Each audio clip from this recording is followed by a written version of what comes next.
Well, thanks again, Bart. Just to remind what I'm contending this evening, I'm contending that we must assess historical literature in view of the literary conventions in play at the time of writing. And in relation to ancient historical literature, I defined historically reliable as preserving an accurate gist or an essentially faithful representation of what occurred. I then offered 6 criteria by which we may assess ancient historical literature and contended that the Gospels meet all 6, therefore they are historically reliable. So let's go back and review those again in view of what Bart just said. The first criterion is the author intended to write an accurate account, and I said the Gospels were written close to the events, large-scale conjecturing was not necessary, and that they chose not to omit embarrassing details, which suggests that they were attempting to report accurate history. Bart says, well, again, we're not looking by ancient standards, we're looking by modern standards. That's what we want to ask tonight. Well, I'm defining it by ancient standards, but I have contended that even by modern standards, we take these kinds of liberties. For example, Nabil's book, remember the kind of things that he said he did. That's the same kind of stuff that they did in antiquity. And Nabil was not unique in doing that. Lots of biographers and historians do it. Remember, I said 200 years from now, they're going to be doing things differently and make the way we do history now look poor. But we wouldn't want them to say, well, these guys were just bozos back then. They weren't reporting things that were reliable, and we should extend the same kind of charity to those in antiquity. Now, Bart says that Plutarch was the best biographer. He was highly educated. He was the best biographer, and he would bend truth. Yes, he would, in order to make points. Now, he had a lot more factual errors in those older biographies, like of Romulus and Theseus, because these guys lived 800 to 1,000 years before his own time. And like he said, he didn't have good sources on which to go. He said poets and fabulists. So basically, he said, I had to form these things and craft them in a way that sounded like history, but don't be under the illusion that they are good history here. But when you get to the ones more close to Plutarch's own time, like within 150 years, he's got good sources, and then he is quite accurate. And as Christopher Paulian at Oxford retired about 2 years ago, and he's the leading Plutarch scholar in the world, he says Plutarch is true enough. So by comparing Matthew and Luke with Mark, I think what's good, you compare Matthew and Luke with how they use Mark, and we see that they stick closer to their sources than Plutarch does to his. Now, actually, by good literary standards in that day, Plutarch was a better writer than the gospel authors. It's precisely because they didn't take the kind of liberties that Plutarch took, that Tacitus took, that Sallust took, that Suetonius took at times, that they are reporting more accurately as the way we would want it today, especially Mark and Luke. Matthew is kind of, Mark and Luke are like our literal translations. Matthew is our NIV, and John is a really good paraphrase.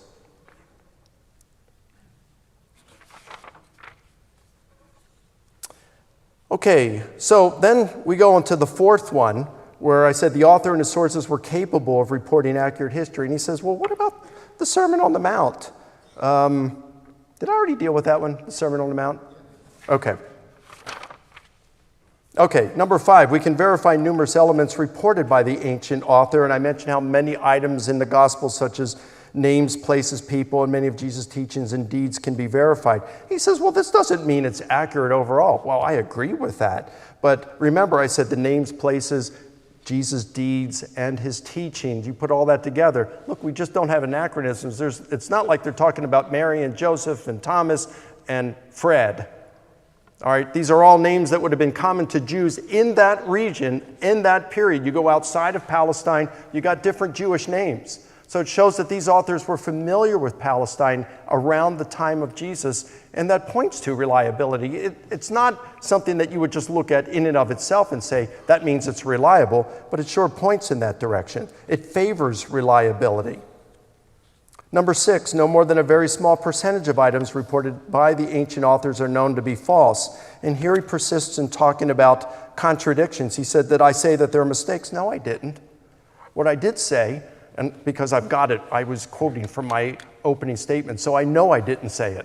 What I said was that there are about a dozen or so, a little more than a dozen items that are reasonably good candidates for being errors. Now, to be clear, are they errors? I don't know. Maybe they are. Maybe they're not. I don't know. But even if they are, what I said is, if they are errors, it doesn't really matter or look on the overall historical reliability of the text. You don't have to have 100% accuracy. My wife is excellent with her memory. Excellent. Better memory than me. But there have been a few times in our marriage when I know she's gotten things wrong. That doesn't mean she's not reliable. I'd also say on Facebook, some of us, probably most of us, are guilty at times of forwarding something that ended up being fake news. Now, if it's something that it's done on a regular basis, I'd say that person's unreliable. But once in a while you could do it. It doesn't mean a person is not reliable. He says, well, what about the genealogies in Matthew and Luke? Well, that these are conflicting. Well, number one, the authors are selective. Even some of the top evangelical Old Testament scholars out there will say that the genealogies are selective. They're only choosing certain generations that they want to put down. Moreover, Matthew is incorporating a rhetorical device called gematria, in which you assign numerical value to certain letters, like A is 1, B is 2, C is 3, etc. And when you look at the word David, Dawid, it has the numerical value of 14. Well, what does Matthew do in his genealogy? Very, very clear. He divides it into 3 sets of 14. And even in the third set, he even cheats by reusing the 14th one in the second set, Jeconiah, just so he can get his 3 sets of 14. So it's really clear that what he's doing here is an artistic device of gematria. He's basically saying Jesus is the son of David. He's the son of David. He's the son of David. He's the Messiah. He's painting a literary portrait of Jesus. It doesn't mean the genealogy is just completely invented. It means that he is crafting it in such a way that would artistically illustrate the point that he's trying to make. And I have no problem with that. He said, well, Peter denies Jesus. Did the cock crow once or twice? And who questioned him? Hey, these are discrepancies in the Gospels, no question about it. Plausible alternatives or solutions have been looked at this. I think the toughest one was the second person who was interviewing Peter there and saying, hey, you are one of him. And Peter denies it. Well, in Mark, it's the same servant girl. In Matthew, it's a different one. In Luke, it's a male servant. So what's going on here? I don't know. I mean, I could present a couple of different things. Worst case scenario, there's a tradition that people know, because there was eyewitnesses, that Peter was questioned 3 times in the courtyard of the high priest. He denied it 3 times, and they're trying to fill in the blanks, as any good narrative biographer or historian would do. It doesn't mean that the account itself is unreliable. So I still stick to my contention. I think we have good reasons to believe that the Gospels are historically reliable, and I don't find Bart's arguments to the contrary persuasive.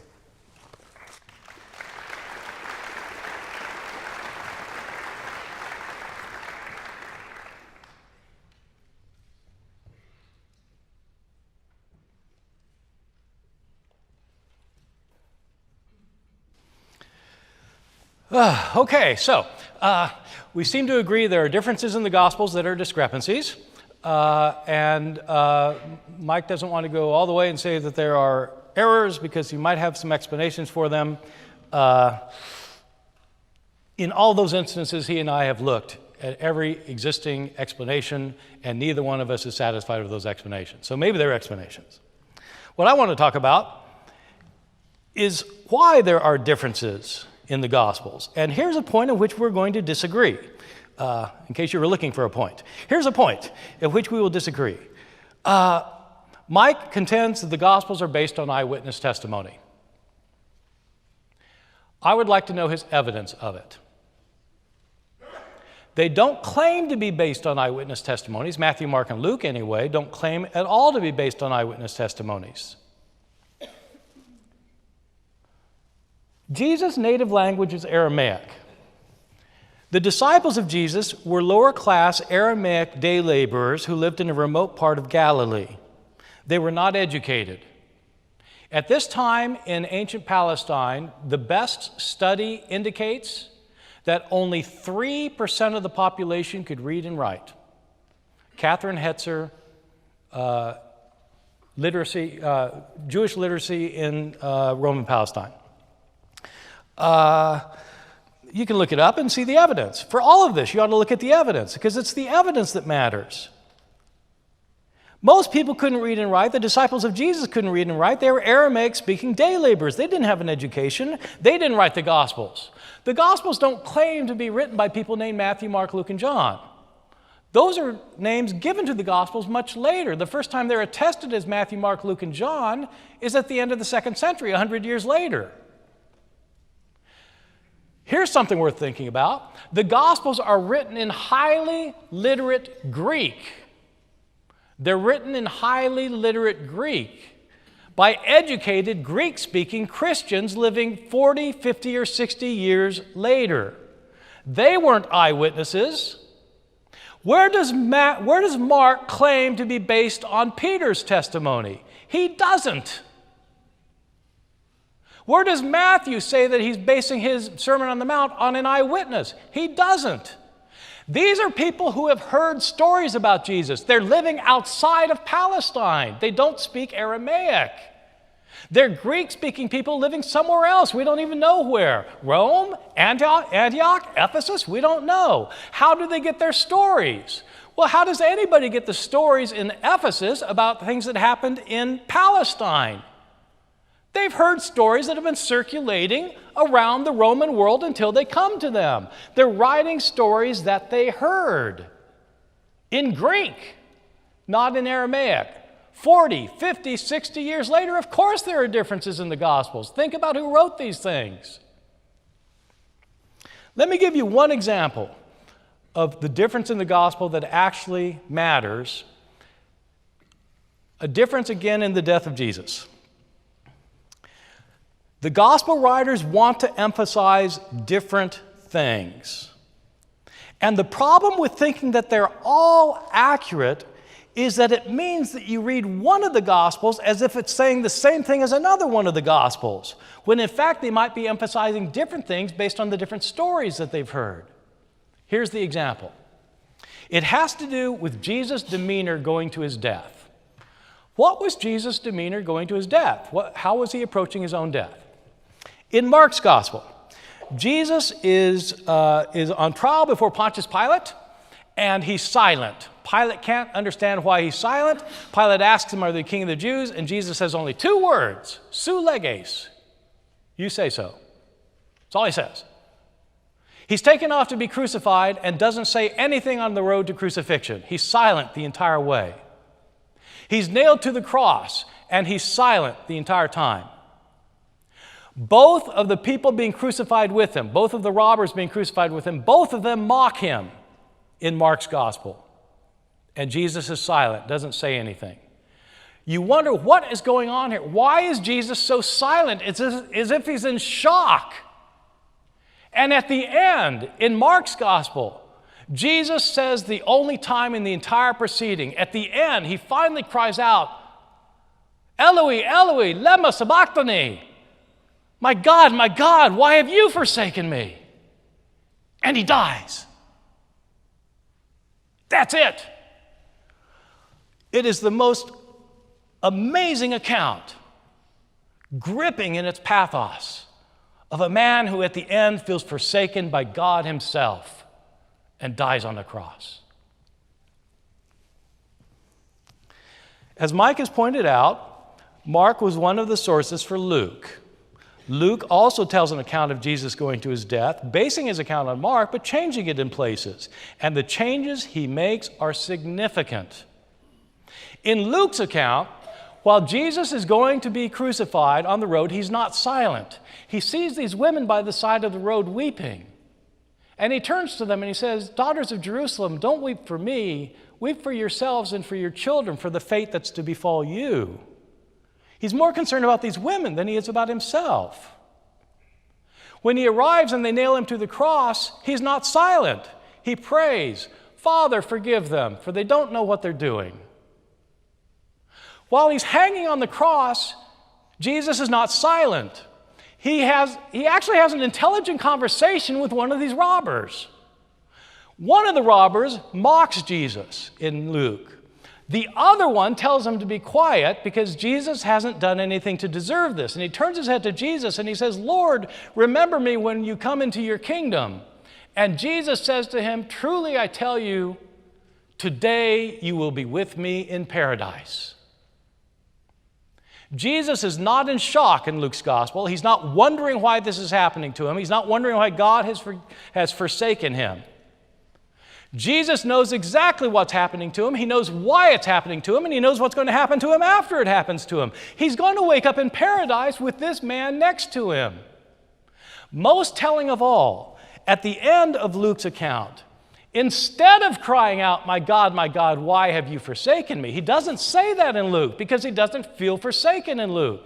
Instead, in Luke, he says, "Father, into your hands I commit my spirit." And then he dies. This is a Jesus who is calm and in control of his situation. It's a very different Jesus from the one portrayed in Mark. What people do, though, is they take Mark's account and they take Luke's account and they lump them together into one account so that Jesus says and does everything in both accounts, thereby eliminating the emphasis of each one. And then they throw in Matthew and John for good measure, and you end up with the 7 last words of the dying Jesus. You can do that if you want with the Gospels. But if you combine them all together, ignoring the emphasis of each, you have written your own gospel. You're free to do that, but it's not one of the Gospels of the New Testament. Each gospel is different. And it's not just the fact they have contradictions or errors. It's that each one is trying to emphasize something distinct. And if you don't let them each emphasize what they emphasize, you're robbing the authors of their own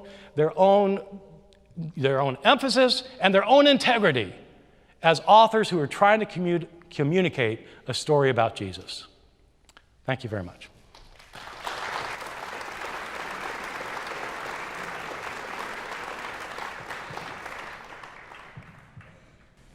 If you thought that was fun so far, we now move on to our period that we call crossfire, where I set these two guys against each other and I'm going to somehow sit in the middle of this and try to keep it under control.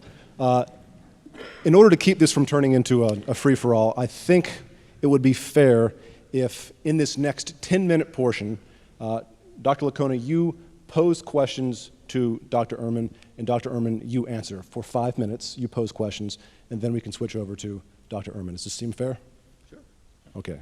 Dr. Licona, please pose your questions. Okay. All right, Bart, you said there in your second rebuttal that the disciples could not have been the gospel authors because they weren't educated. The gospels are written in Greek, but the disciples would have been spoken in Aramaic.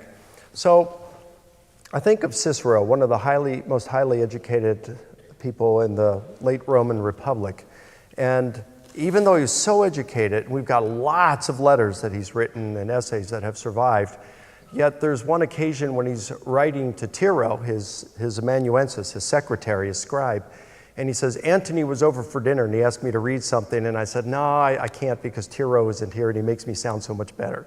And we know that Paul used scribes as well on several occasions. In fact, in Romans 16:22, it says, "I, Tertius, who wrote this letter, send you my greetings." So we know that, since that's the crown jewel of Paul's letters, that these secretaries of Cicero and Paul probably did a whole lot more than just taking dictation. They did some major editing as well, and then Cicero and Paul would have signed off on it. So if that was good enough for people like Cicero and Paul, why is there such a problem thinking that the gospel authors were the same thing to some of the disciples? Why is it a problem that, let's say, John, if he's illiterate, that he just had an amanuensis, a scribe, write this stuff down and kind of do the editing? Or, if it wasn't John, number one of Jesus' disciples, the same kind of stuff with Matthew and this, and maybe Luke was someone who collected these testimonies, and if he didn't write it himself, then maybe he had a scribe or something, and same thing with Mark. I don't see what the problem is there. Okay, yeah, happy to address that. About 5 years ago, I got really interested in the phenomenon of secretaries in the ancient world, and I looked up every reference that exists in Greek and Latin sources that I could find. There is no evidence of anyone at any time, to my knowledge, dictating an account in one language to be translated into another by a secretary. I don't know of a single instance. And the idea that secretaries are seriously rewriting what is dictated to them appears to be without foundation. As you know, Randy Richards wrote a book on secretaries, and he couldn't find any evidence of that. Well, we couldn't find any evidence of what? Of secretaries, there's only 2 examples in all of antiquity of a secretary who actually composed something for someone else. Well, we're not saying they composed like the gospel for someone else. It's like they did it. I'm not saying a pseudonymity here. I'm talking about that someone like, well, I would think Romans probably happened that way with Paul. Paul dictated Romans. Dictated it, and that's all Tertius did. Yes, that's what secretaries did. They wrote down dictation. Oh, come on. Well, you got Cicero here that says, no, that's not the case, that he relied on Tiro to make his stuff better. I give a detailed analysis of all of that. I know you did. I read the stuff. And counter forgery, so it didn't happen. So, but just take John, for example. So if somebody wants to say that, that John, the son of Zebedee, told somebody what happened and then somebody wrote it down. So once again, as with everything, I want to know what would make you think so. In other words, what about the Gospel of John makes somebody think that that's what happened? The Gospel of John, first of all, never mentions the name John. True, but none of Plutarch's lives mention the name Plutarch. None of Plato or Porphyry or Galen mentions his name. Plutarch doesn't write a life of himself. The Gospel of John is about Jesus in relationship to his disciples. John is if John was a disciple for the Gospel of John, he'd be in the story, but his name never appears. So what does one make of that? I mean, in other words, I'm not concluding anything. I'm just saying that if John is such an important figure who wrote the Gospel of John, you'd have to say, well, he's so humble, he doesn't mention himself. Do you believe that John was one of the disciples? Yes. Well, then how the name John doesn't appear in the Gospel of John? It's probably the beloved disciple.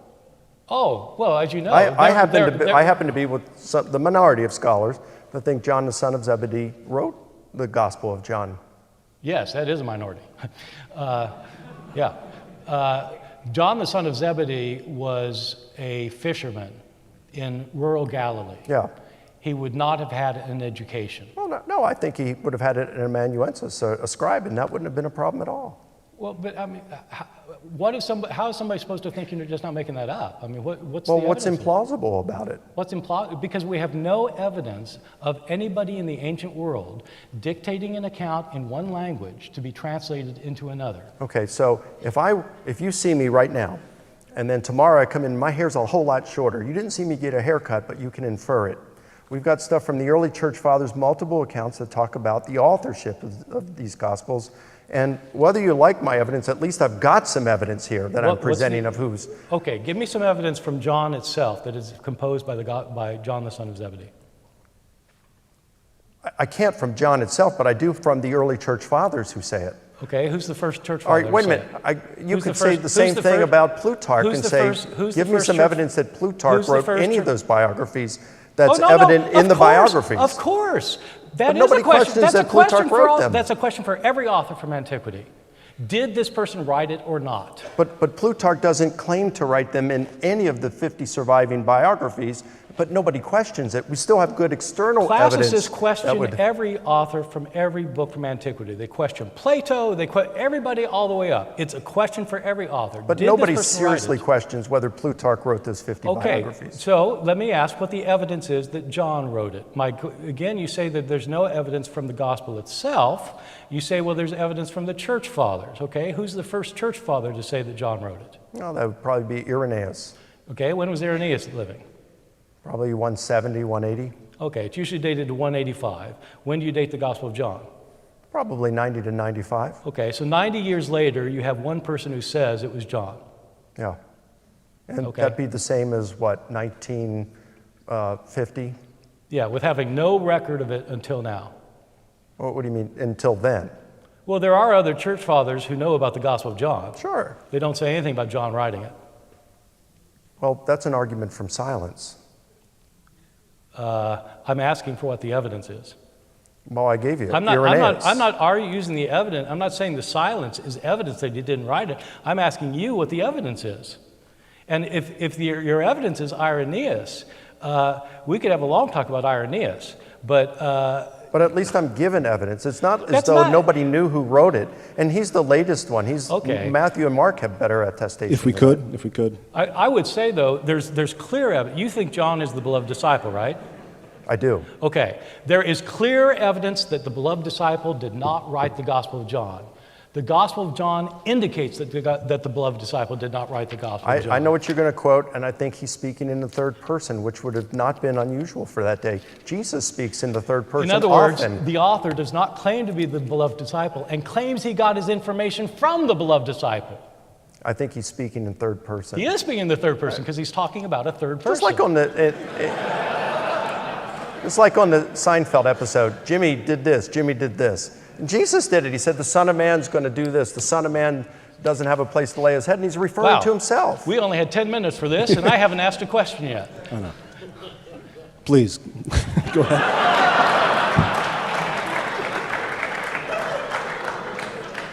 We can go on. Okay, so Mike, you do agree that there are things in the Gospels that are not accurate as related. You don't think the zombies thing happened? Yeah, I mean, if we're going to say that every single word happened precisely No, I'm not as asking in that. a legal transcript, I'm not asking it that. didn't. I'm just asking, do you think there are things in the Gospels that are not accurate? I don't know. I gave you some candidates that I think they may be Okay. incorrect, but I would say the same of Plutarch. Do you think that the zombies happened? I don't think if we had been there, we would have seen the zombies. Okay. I think that is a rhetorical literary device going on. Do you think there are other things we wouldn't have seen? So give me an example. I'm asking you for examples. Is that the only thing in the Gospels that you think is not accurate? I didn't say it's not accurate. You're putting words in my mouth. Wait. If I said 9/11 was an earth-shaking event, you could say, well, that's not accurate, Mike. And I'm saying, you're missing the whole point. Right. So I'm trying to get my mind around this. So when Matthew says that the dead came out of the tomb and walked around, you're saying, no, that didn't really happen, but you're saying it's not inaccurate. I'm saying it's the same kind of genre there as Peter and Pentecost when he's referring to Joel chapter 2 with young men having visions, old men having dreams, and Joel chapter 2 talks about the sun going dark and the moon turning into blood. No, I don't think that they thought the sun went dark, the moon turned into blood that day. I think they're using this as poetic, apocalyptic kind of imagery. I'm just getting a little frustrated because I'm not getting a direct answer. Well, I'm trying to give you, I think you're mixing genres here, and it's not fair. What's the genre of the zombies? I think that this is apocalyptic kind of symbolism that's put in there. Just like when they talk about eclipses of the sun and comets in the sky on many of these occasions, that we can show that these eclipses of the sun didn't happen, but the comet was actually there. They would mix these portents in order to highlight the intensity and the meaning behind the event. Okay, I don't know what you're talking about. So, right. Well, keep reading my book. No, okay. I'm just sorry, Mike, because you don't think that the zombies came out of the tomb, but you want to That's say correct. It's still accurate. Okay. All right. So, you do agree that there appear to be contradictions in the New Testament, in the Gospels? I think that there are some that I cannot reconcile by compositional devices. And there are a what handful. stops you from saying there are mistakes? Well, there are some of them, like let's just say maybe the Quirinius one. That looks to me like that could very well be an error. Okay. But the one that you cited, like did Jesus first appear to them in Galilee or Jerusalem? I think that has a reasonable explanation for it, and some of these things have really good explanations. Let me just review. In Luke, he says, "Don't leave Jerusalem," right? And they don't. Yep. In Matthew, they're told to go to Galilee, yep. And they do. Yes. Okay, so what's the reasonable explanation for that? I would think that Luke is certainly compressing the account and setting everything in Jerusalem. It doesn't mean they didn't go to Galilee. Luke definitely knows that. I mean, as you said in your opening statement, you've got Luke having the resurrection, all of the appearances, and the ascension happening on Easter.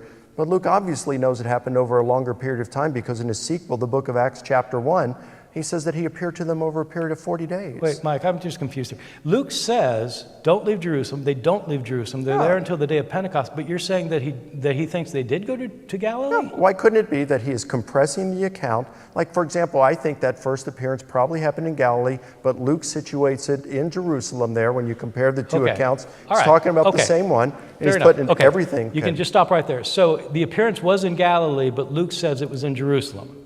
And you think that that's accurate? Yeah, he's compressing the account. I see what he's doing. There's no problem there. He's compressing the account for economy of time or space, and then he's wanting to emphasize Jerusalem as probably the headquarters of the church. What would make it inaccurate? He appeared to them in Africa. But why couldn't you say he appeared to them in Africa? Well, if he did, that'd be fine. But if But he's doing a compression here, time compression. He's not compressing time, he's compressing places. Yeah, both. One says he did not appear to them in Galilee, and the other says that one says that he did not appear in Galilee, the other says he did appear in Galilee. No, one says he appeared in Galilee, one says he appeared in Jerusalem. They don't leave Jerusalem. So how could they see him in Galilee? Because Luke is compressing the account and he situates everything in Jerusalem. Yes, he does. He obviously knows that, but he has it all on Easter, whereas, again, Acts chapter 1, he's obviously knows that he was there for a longer period of time. Yeah, in Acts 1, he's there for 40 days with them, and where is he? He's in Jerusalem. Yes. Well, no, it doesn't say. Yes, it does. It doesn't say that he was in Jerusalem the whole time. He ascended from the Jerusalem area on the Mount of Olives, but it doesn't say he was there the whole time. Okay. I see no reason why he couldn't have gone to Galilee in the meantime. Except he says stay in Jerusalem. Yep, and he could have said that after they returned from Galilee. All right, look, we're just arguing about these nitty things. Look, I'm willing to admit that there are some potential errors in the New Testament. I just don't think that's one of them. That's easily accounted for by compositional devices. So my final question, this will be quick. How many errors would it take before you would agree that they're inaccurate? I don't know a number, but as I said, if someone on Facebook, or let's say your wife, that she has said some false things over time, but she is by and large very reliable, I'd say she's a reliable source, even though she gets things wrong once in a while. What's the number of things? What's the percentage? I don't know. But if it's small, I have no problem saying it's reliable. We're not asking if it's inerrant. We're asking, is it historically reliable? Yeah, well, okay. So if I go to MapQuest tonight to try and get someplace, and I know the MapQuest is wrong 10 times, 20 times out of the last 100 that I've asked, I'm not sure I'm going to trust it. That's a good point, but that's the degree of precision that we expect out of something like a map. The debate is, are the Gospels reliable? But they're not maps, they're biographies. They're not, and biographies change the facts in order to make their emphases. And that's why this is my favorite part of the debate. Good. Thank you. All right. Thank you, Ehrman.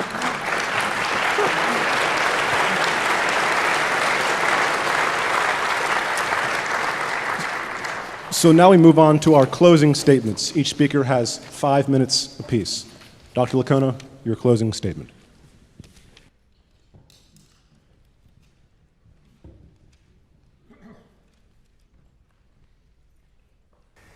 Well, I want to thank Bart for an enjoyable exchange this evening. I always feel challenged by him in a healthy way, and for that I'm grateful. This evening I've contended that we must assess historical literature in view of the literary conventions in play at the time of writing.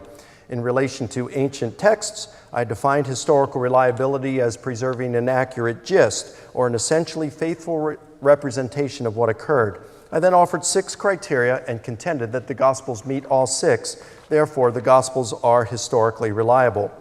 Bart appealed to differences, the contradictions. Now, I understand the differences as resulting from compositional devices, by and large, that were common to the literary conventions of writing in that era. And I also pointed out that Bart has himself contradicted himself pertaining to the value of scholarly opinion. I could have named a couple other things. So by his own standards, he's disqualified himself as a reliable witness if we use those standards. Bart also said that we have no idea who wrote the Gospels and that they were far removed from the eyewitnesses. Well, that's false. The majority of scholars today, critical scholars, have ideas of who wrote them. And we saw that their authors were not at all far removed from the eyewitnesses, and some may even have been eyewitnesses. Barth's view is a position that is held by a minority of scholars if he says we have no idea who knew them, who wrote them, and that they bear no trace of eyewitnesses. Barth also says that a story is not historically reliable if it only preserves the gist, if the order differs, or if an author alters the detail to make a point that's true, then the story is not historically reliable. But to me, that seems a bit wooden.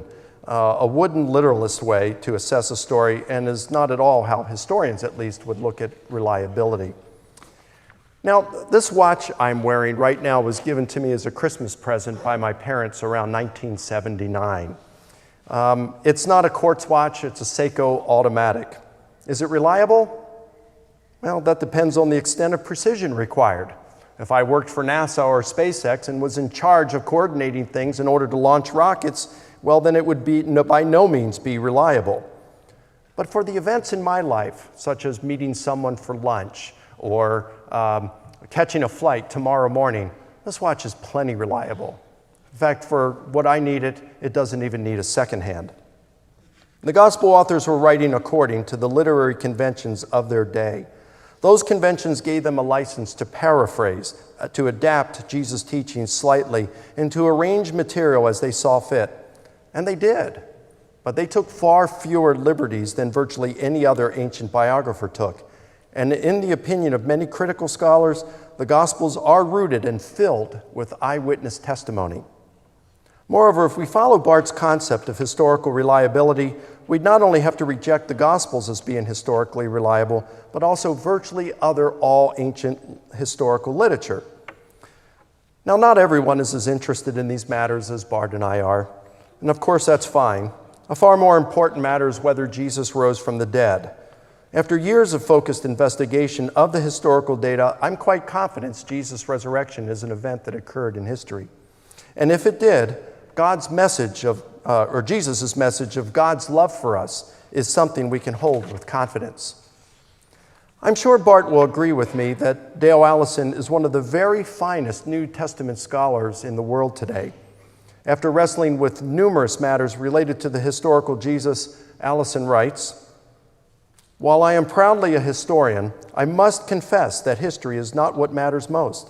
If my deathbed finds me alert and not overly racked with pain, I will then be preoccupied with how I have witnessed and embodied faith, hope, and charity. I will not be fretting over the historicity of this or that part of the Bible." Allison can have this attitude because he has also wrestled with the data and has also concluded that Jesus' resurrection was a historical event. And that's important because if Jesus rose from the dead, Christianity is true, period. Even if Barth were correct about the Gospels, and he's not.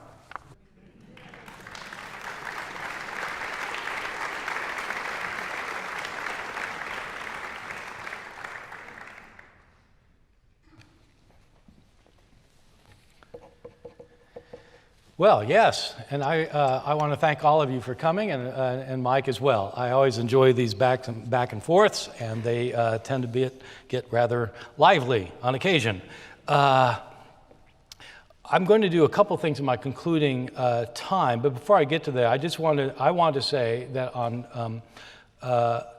that I really appreciate the organizers who have put this together. And I appreciate all the effort that went into it. I hope that you found it useful. On a couple points, Mike and I are simply going to disagree. We're going to disagree on what is factual information. I think it is factually wrong to say that most New Testament scholars think that the Gospels are written by people that we know who wrote these Gospels. It's factually wrong. Most New Testament scholars say we don't know that they in fact are anonymous writers. They certainly were not the disciples of Jesus. That is by far the widest opinion. Moreover, the claim that I would have to reject all ancient history if I reject the Gospels is absolutely false. There are other historical writings from the ancient world that are far superior to the Gospels historically. They may not be as interesting to read, and they may not be as religiously important, but they are far more significant. But I'm not going to spend the rest of my time talking about that. I want to do two things. First, I want to tell you about my blog. I have a blog. So it's called the Bart Ehrman blog. You can look it up. I post 5 or 6 times a week, 1,000 words a day, on everything related to early Christianity, the historical Jesus, the Gospels, the writings of Paul, the Apostolic Fathers, the books that didn't make it into the New Testament, how we got the New Testament, all the way up to the conversion of the Emperor Constantine, 5 or 6 times a week. And people make comments. I answer all the comments. I mean, like, this goes on. So every day, and you could belong to this blog. The only deal is you have to pay. I charge $24.95 for a year's membership, but I don't keep a dime. Every penny goes to charity. I use this as a way of raising money for hunger, for people, for hunger and homelessness charities. Last year, the blog raised $134,000. So we're talking serious money. Yeah. No, it's fine. So it's a good cause. You get a lot for your money, and it helps everybody, so there are no losers. So I hope you will consider looking up the Bart Ehrman blog. Let me conclude by saying that unlike Mike, it really doesn't matter to me what you personally believe. I mean, I'm sure if I knew you, I'd be interested in you. But I'm not really interested in changing your personal religious views or commitments. I'm certainly not interested in having you, if you're a Christian now, I'm not interested in deconverting you or making you become an agnostic or turning you into some kind of crazy secular humanist. Or if you're an atheist, I mean, I'm not, your personal views are your personal views. I am interested in urging you to think about what it is you believe and why you believe it. There's never been a more important time than now for people to be thinking about what they really think. People love to hear other people who agree with them, who reinforce what they already think. People tend not to like to hear people who challenge them to think for themselves. People like to hear a favorite preacher, a favorite politician, a favorite news channel. People often listen so that they can feel comfortable that they are already right. But maybe we shouldn't be so comfortable. If you don't think critically, you're simply a sheep following where it's led. That is an uninteresting life. And in our times, that can be socially dangerous, leading to horrible results. It's important for all of us to think for ourselves, to question our assumptions, to challenge our views, to make sure that what we think is what we really think and not simply what we've been told. This is true of politics. It's true of our understandings of society. It's true of our personal ethics. And it's true of our religion. The opposite of knowledge is ignorance. It's far better to be a knowledgeable Christian, Jew, Muslim, agnostic, or atheist than an ignorant one. And I hope this debate has helped to that end. Thank you very much.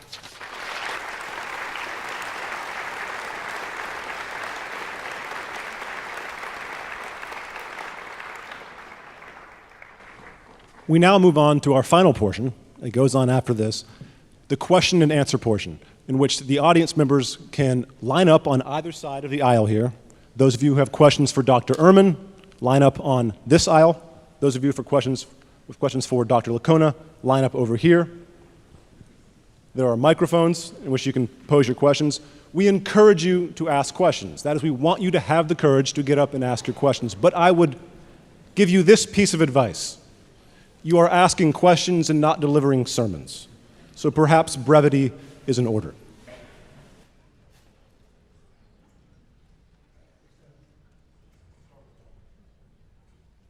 All right, thank you for coming tonight.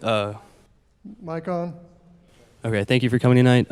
My question is there historical evidence of scribal tampering which became canon?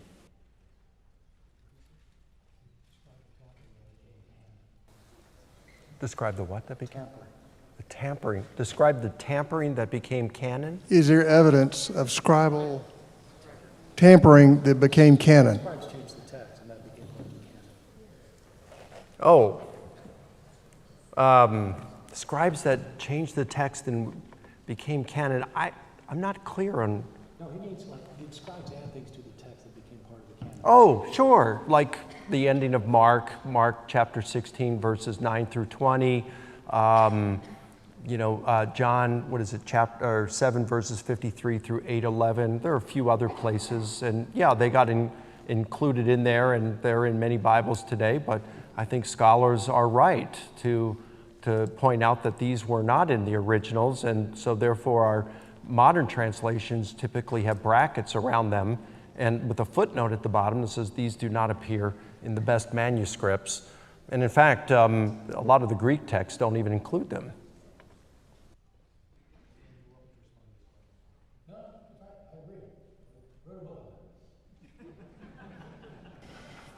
Yes, Dr. Ehrman, one of the questions people have about the Gospels is, of course, miracles. Now, in your book, Misquoting Jesus, you say, miracles, by their very nature, are always the least probable explanation of what happened.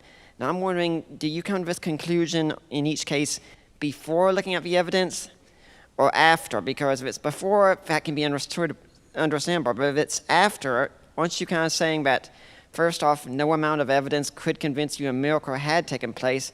And second, if a miracle is what has taken place, don't you have a historical methodology that's already ruled it out beforehand then?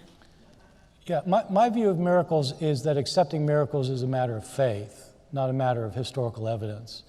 And that people who are believers have good grounds from their religion, from their faith, to think that miracles happened. But that obviously Christian scholars don't think that Muslim miracles probably happened, and Jewish scholars probably think that Christian miracles probably didn't happen. And the people who accept miracles are people who are within the faith communities, and that's because this is a matter of faith.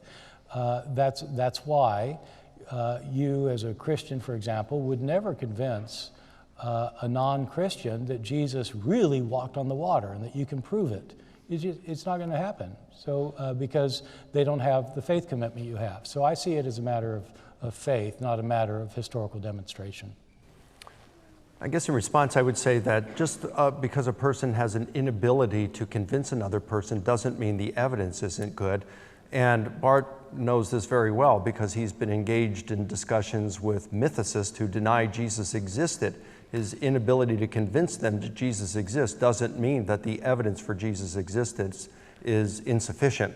When it comes to a miracle, I would say that if we have sufficient evidence that the event in question occurred, and if it's practically impossible for that event to have occurred by natural causes, well, then we're safe to, in fact, we're reasonable to infer that it happened by a supernatural cause. Now, as a historian, I think we could show that Jesus rose from the dead, but I don't think that as a historian, I can show that it was God who raised him. Now, I do believe that it's a reasonable inference that God raised Jesus from the dead, but how could I show that it was God that raised him? But I do think we have sufficient evidence to show that he was raised. Could you just say what the alternative is to God raising him? Well, it could have been anything. It could have been an alien from a parallel universe doing a PhD experiment that had to convince people that he was God in order to get it. I mean, I'm convinced. Yeah, but see, the thing is, it's irrelevant. If there were no other explanations but God, well, that's all the more reason to believe God did it. But you don't deny the event itself because you can't prove the cause. There are many historical events for which we don't know the cause, but we don't deny the event itself. Yes. Dr. Licona, so earlier, Dr. Ehrman brought up that Jesus claiming to be God is only found in John and is not found in any of the other Gospels. And I think we can all agree that is a pretty serious claim.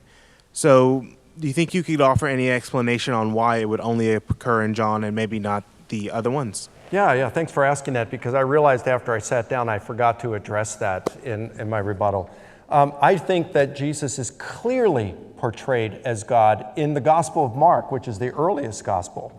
And the reason I say this is when you read Plutarch's Life of Alexander the Great in the first chapter, he says, the purpose of biography is to give us a portrait of who this person is. They're not going to talk about all the events in the person's life. He'll even leave out events where the person was responsible for slaying thousands. But he wants to capture those events that illustrate who this person is. So you think about the Gospel of Mark. It starts off, the voice of one crying in the wilderness, prepare the way for the Lord, make straight his paths, as Isaiah the prophet said. It's not Jesus preparing the way for God. It's John the Baptist preparing the way for Jesus. Who does that say who Jesus is from the very beginning? Mark chapter 2, Jesus heals a paralytic and forgives him his sins, and the Jewish leaders present say, that's blasphemy. Only God can forgive sins. Chapter 3, you've got Jesus, I think it is, where he's doing exorcisms and so forth, and they're saying, hey, Satan casting out Satan. And he says, no, you got a strong man. If you want to rob his house, you have to bind the strong man, and then you can plunder his house. And basically he's saying he has bound the strong man who is Satan. Well, what human can bind Satan? Then he walks on water, something that Job chapter 9 verse 8 says only God does. He calms the storm, that says only God does. He does all these things all throughout Mark's gospel. Only God does these things. So what Mark does is he gives us a literary portrait of Jesus claiming to be God through his deeds. Whereas what I think in John's gospel, and virtually every single Johannine scholar will say, that John is giving us a paraphrase. He's taking Jesus' stuff and he's restating it in Johannine idiom. And many will say that John takes what Jesus would have said and done implicitly, and he restates it in an explicit manner. So did Jesus actually make some of these divine claims explicitly, word for word, like he does in John? Who knows? But whether he did or not is irrelevant. He still made claims through his actions and the things that he did that came to the same things, same conclusion. Yeah, I don't think it's irrelevant at all. I think that in John, when Jesus makes these explicit claims for himself, that he is the I am, that he is one with God, that if you've seen me, you've seen the Father. If he actually made those claims, if the man himself made those claims, that Matthew, Mark, and Luke could not very well have overlooked that part. And so my question was, did Jesus talk about himself this way? And if so, how could all of these earlier sources just neglect to mention it? It doesn't seem plausible to me. Dr. Ehrman, what do New Testament historians do when they come across two historical criteria that conflict with each other? And the example that I'm thinking of is Joseph of Arimathea and his role in Jesus' burial. It meets the criteria of multi-attestation, but doesn't meet the criteria of historical plausibility, since we know that Romans did not take people off the cross. Yeah, no, it's a great question. And you know, it goes to the very heart of what it means to be a historian, which is to establish what probably happened in the past. Doing history is not like doing science, where if you're doing an experimental science, you can prove things by repeating the experiment time after time after time, and when you do that, then you establish a high level of probability that if you do the experiment again the same way, it's going to come with the same result, and so you've proved what the result's going to be. And with history, you can't do that because you can't repeat the experiment. And so you have other kinds of evidence that you use, other criteria, as you're saying, and often these criteria are in conflict with each other, which is why you have so many historians who disagree on so many fundamental things, because they're weighing the evidence differently. And so that kind of gets to the heart of everything I've been trying to say, is I hope everybody weighs the evidence. And just kind of see, and you have to balance it. And so with Joseph of Arimathea, I mean, most scholars would say, well, the evidence is pretty good, and others would say, well, that's not so good. And so you have to make the decision then.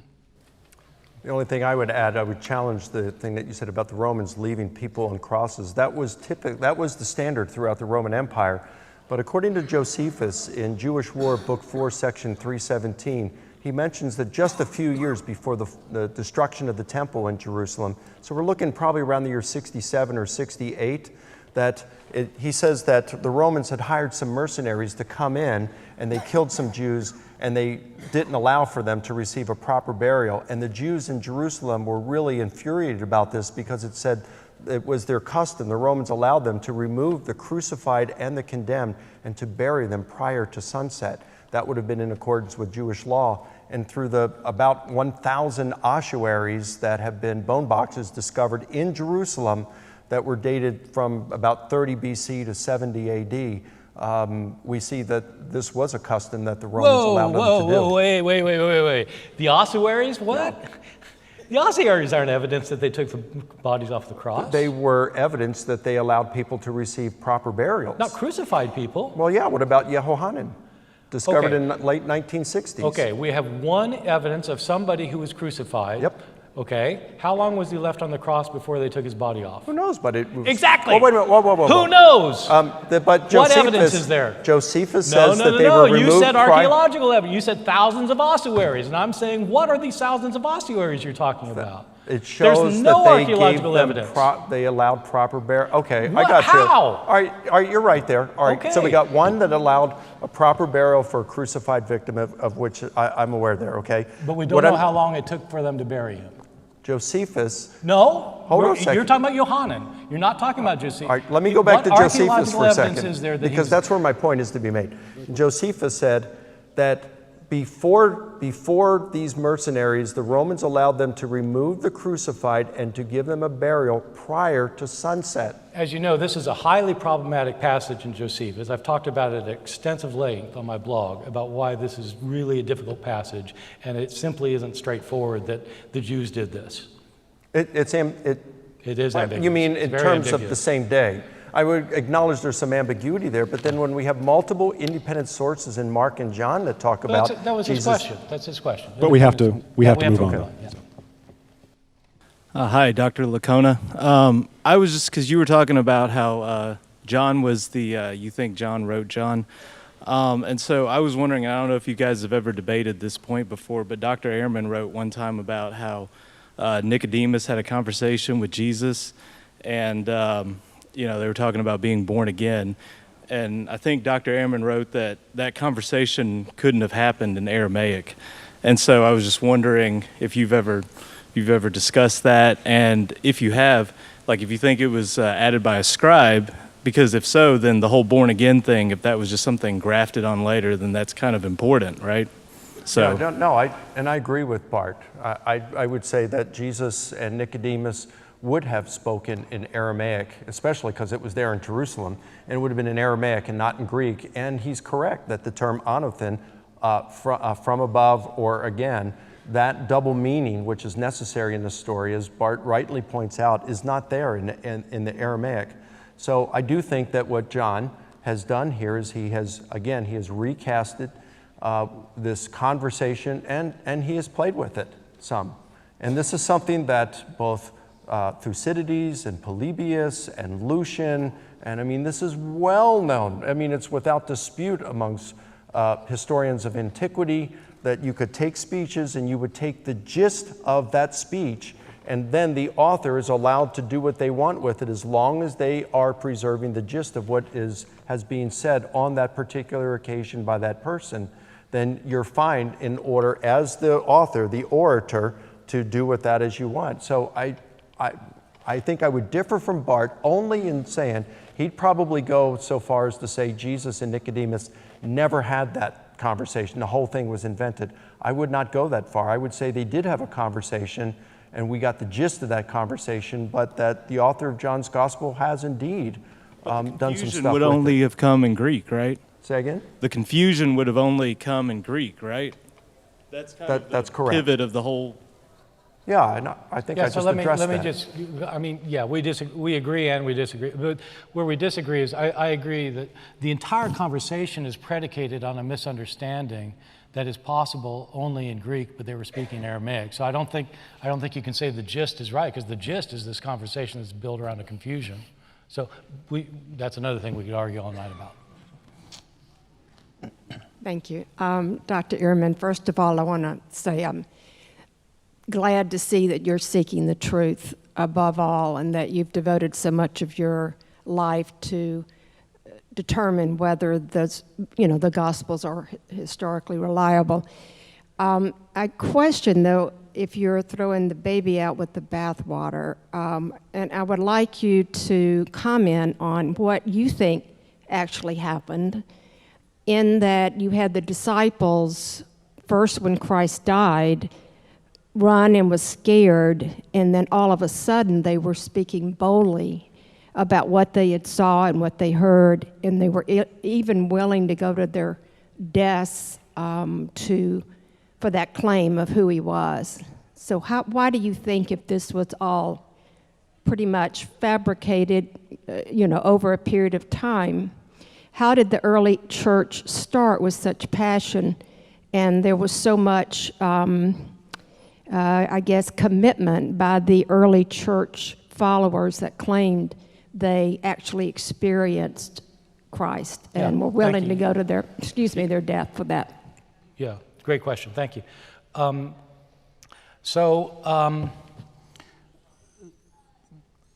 I talk about this in several of my books. The one I talk about the most is in How Jesus Became God, where I think that what happened is some of the followers of Jesus believed they saw him alive after his crucifixion. They had visions of him. If you're a Christian, then you think they had visions of him because Jesus appeared to them. If you are not a Christian, you think they had hallucinations. They saw something and they were convinced that Jesus was raised from the dead. And that's what started it. They convinced other people who convinced other people who convinced other people. Most people who were being convinced, of course, didn't see anything happen. They heard the stories about what's happened, just like there are 2 billion people in the world today. None of them who saw the resurrected Jesus, but they heard stories about it. And that's what happened in the early church. So I think they saw stories about it. They heard stories about it. I don't think we know how many people had visions of Jesus. I don't think that we know, I don't think we do know that they were willing to die for it.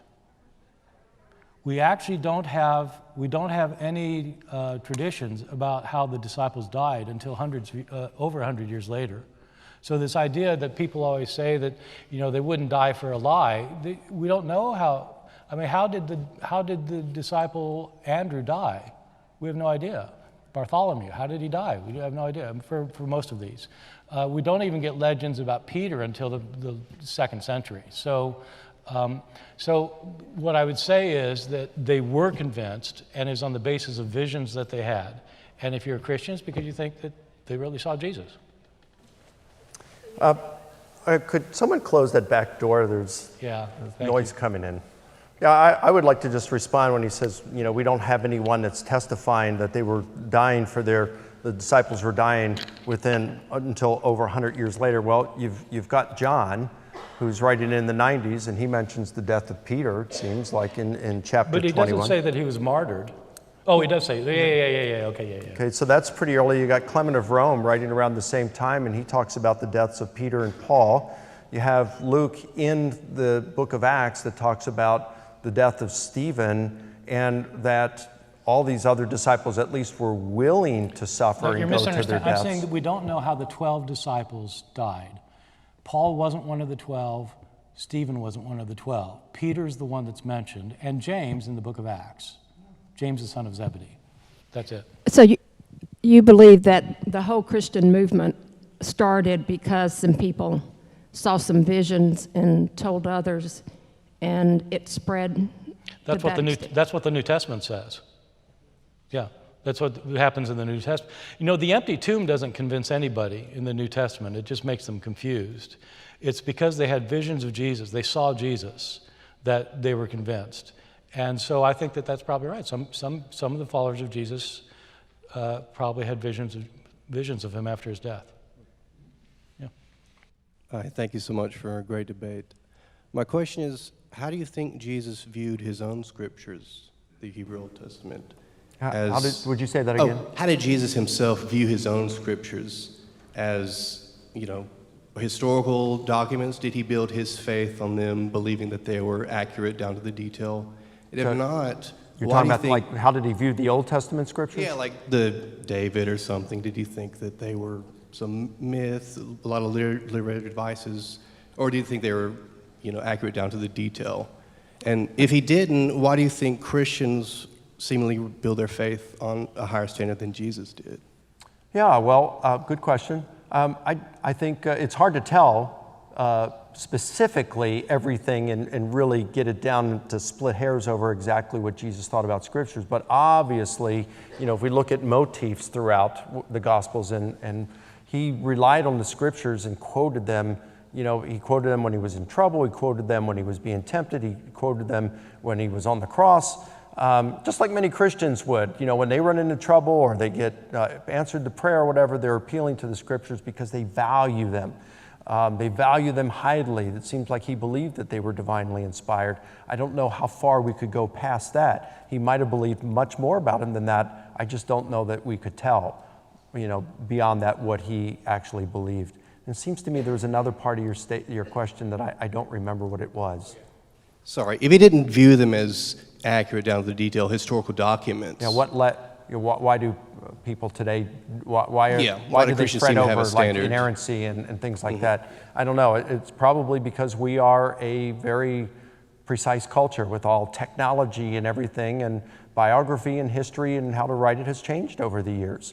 My motto is, whatever view of Scripture is, must be in concert with what we observe in Scripture. And so, period. It's got to be in concert with what we observe in Scripture. And we have to accept Scripture as God has given it to us rather than forcing our idea of modern precision upon it. And if we fail to do it, we may think we have a high view of Scripture, when in essence we really have just a high view of our view of Scripture.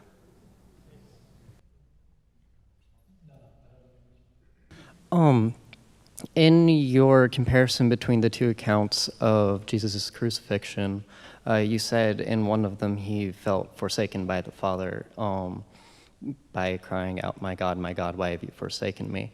But did you consider that Psalms 22 starts out with that, and given that he was a rabbi, or considered a rabbi by most people, he, by the end of Psalms 22, is saying how it would be, people would be praising God rather than feeling forsaken.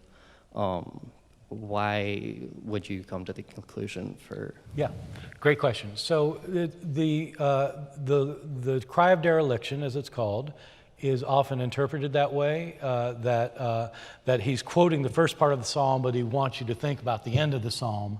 And so at the end of the psalm, God intervenes and God's on his side, and so he feels confident in God, and he expresses that confidence at the end of the...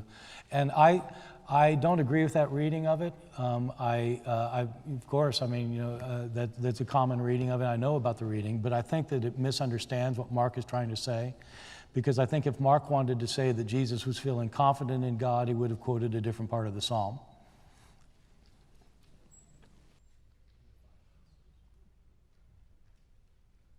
Dr. Licona, my essential problem with the way that you interpret the Bible is that it seems that it allows literally anything, period, to be excused away.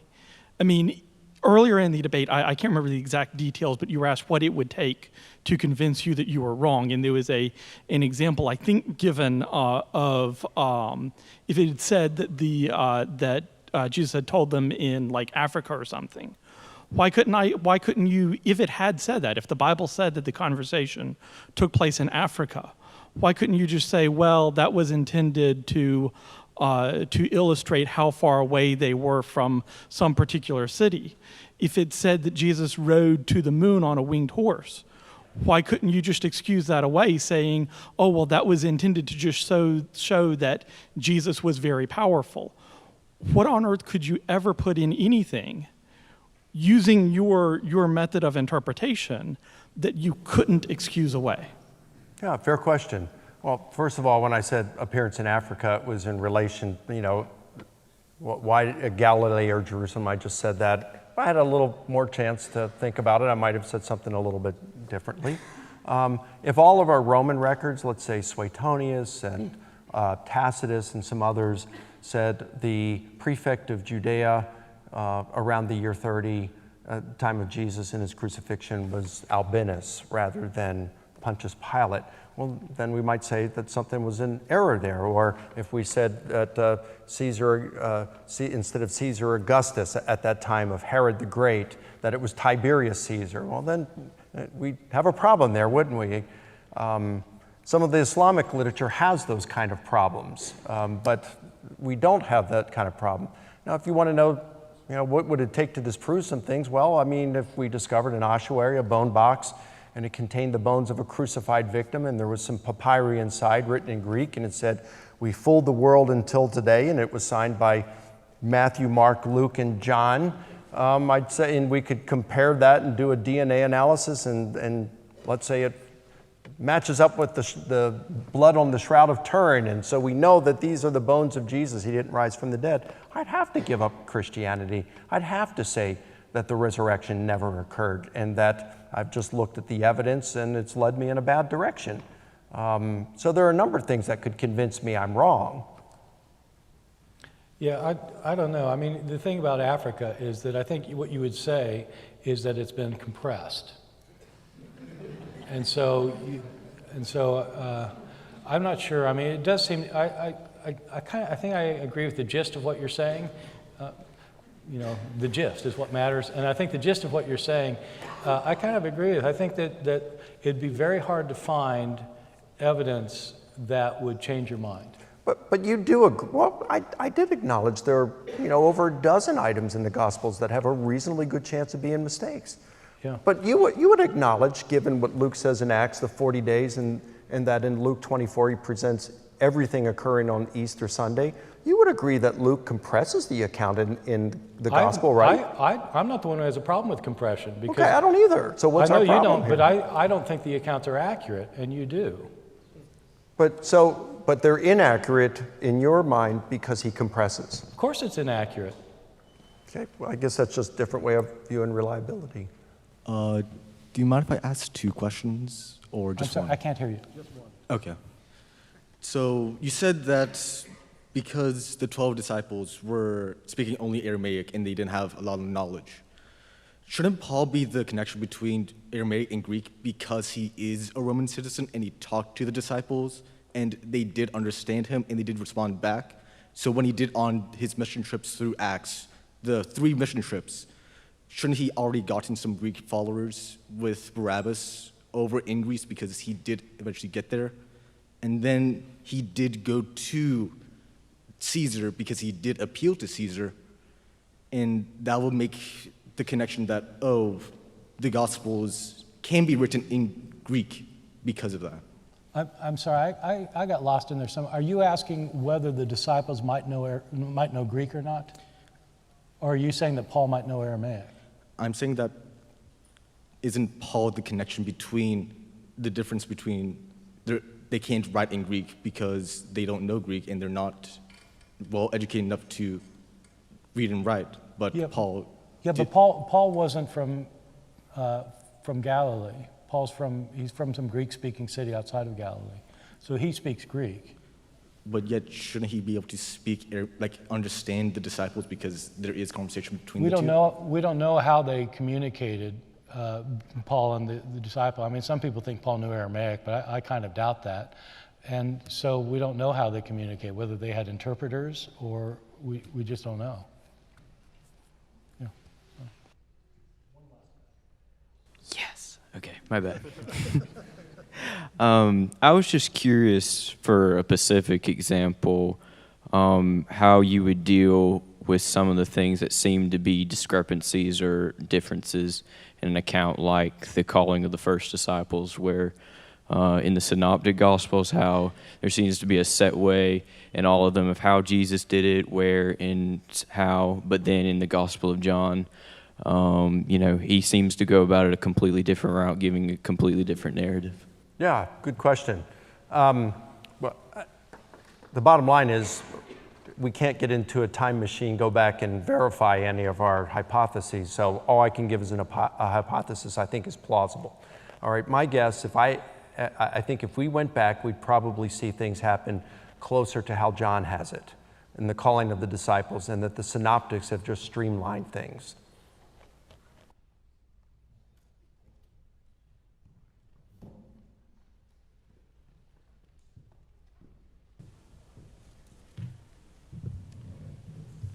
Right. Our evening, unfortunately, is drawing to a close, but I don't want to let you leave without giving a couple of plugs for our hosting groups.